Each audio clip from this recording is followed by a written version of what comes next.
Fala galera, aqui é o professor Thaleson Reis e essa é a nossa terceira aula sobre Europa, economia e população. Então vamos lá. A Europa é um continente que vai possuir mais de 740 milhões de pessoas, mais de 740 milhões de habitantes que são distribuídos de formas irregular pelo seu território. E também vale ressaltar que a maior parte da população europeia ela vai se concentrar principalmente nas grandes cidades. E a Europa é um continente que vem apresentando baixos índices de crescimento populacional ao longo das últimas décadas. Isso vai se dar principalmente porque um dos fatores é a inserção da mulher no mercado de trabalho, também o alto custo de ter crianças e, por último, também medidas de crescimento populacional que vão justamente possibilitar para que as mulheres tenham mais controle de natalidade. E uma das principais ferramentas para isso é justamente os métodos contraceptivos. E a expectativa de vida da população europeia ela está acima de 75 anos.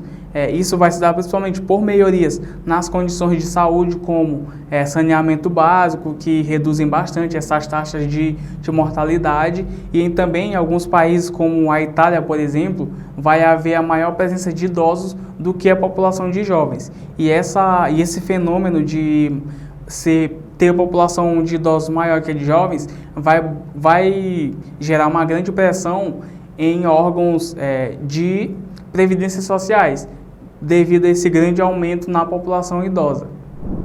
E atualmente, apesar de possuir um crescimento vegetativo inferior, negativo, a Europa também não vai haver um déficit na população. Isso vai se dar principalmente devido às questões de imigração.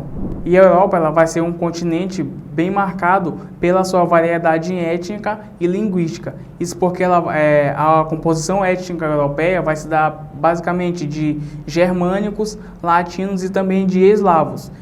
E na Europa são faladas praticamente 24 línguas diferentes em toda a Europa e até 60 línguas regionais, que são faladas de forma regional.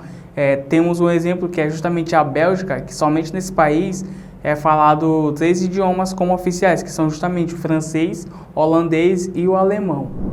E a Europa também é muito marcada pelos fluxos migratórios. Isso porque até a primeira metade do século XX, antes da Segunda Guerra Mundial, havia um grande fluxo de pessoas saindo da Europa para outros países. Depois que, após o fim da Segunda Guerra Mundial, esse cenário se inverteu. As pessoas passaram a voltar e migrar para a Europa.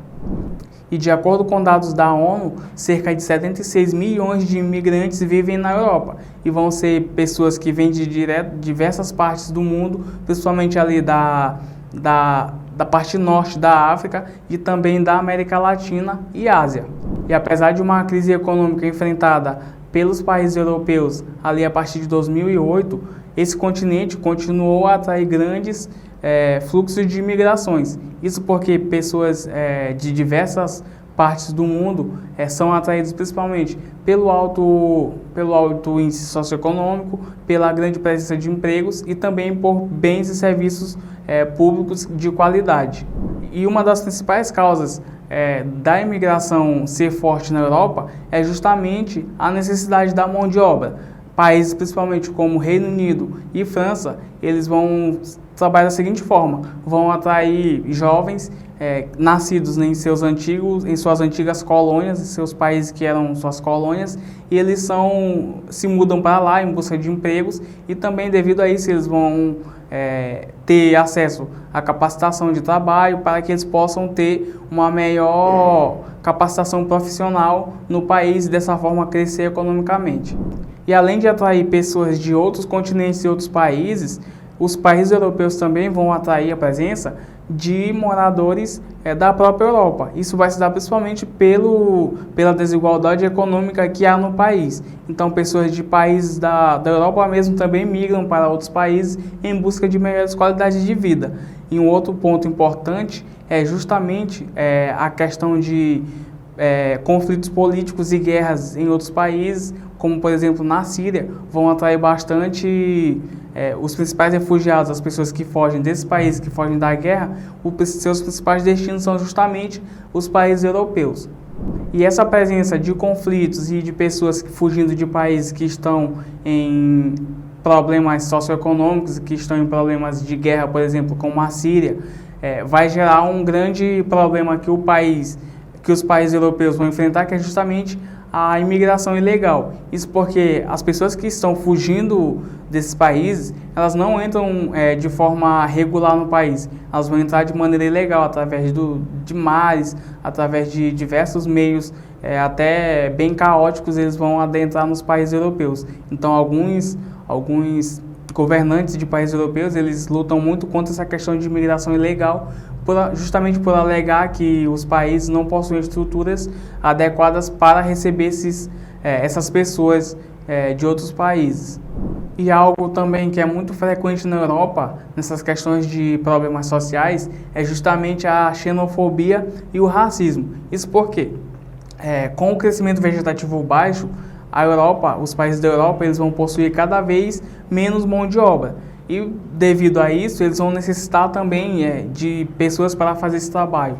E as pessoas da Europa, as pessoas dos países mesmo, eles se recusam a fazer esse tipo de obras mais básicas, como por exemplo, construção civil, justamente por possuir uma alta qualificação profissional. Então eles vão se recusar a fazer esses determinados tipos de trabalho que exigem mais, por exemplo, força física e que possuem uma remuneração mais baixa. E devido a isso, muitos imigrantes são atraídos para esses países, porém sofrem represálias dos moradores, dos nativos desses países europeus, que apesar de necessitarem bastante dessas pessoas de outros países para as suas mãos de obras, eles vão tratar as pessoas de maneira preconceituosa, principalmente. Então, esse problema é algo que vem ganhando bastante força nesses países europeus. Então, galera, essa foi a nossa terceira aula sobre economia e população da Europa, e eu espero que vocês tenham gostado, que vocês tenham aprendido bastante. E se ficou alguma dúvida, peço que vocês deixem aí nos comentários que nós iremos responder. E antes de você sair, eu peço aí que você deixe seu like, que você se inscreva no canal e também que ative o sininho das notificações. E até a próxima!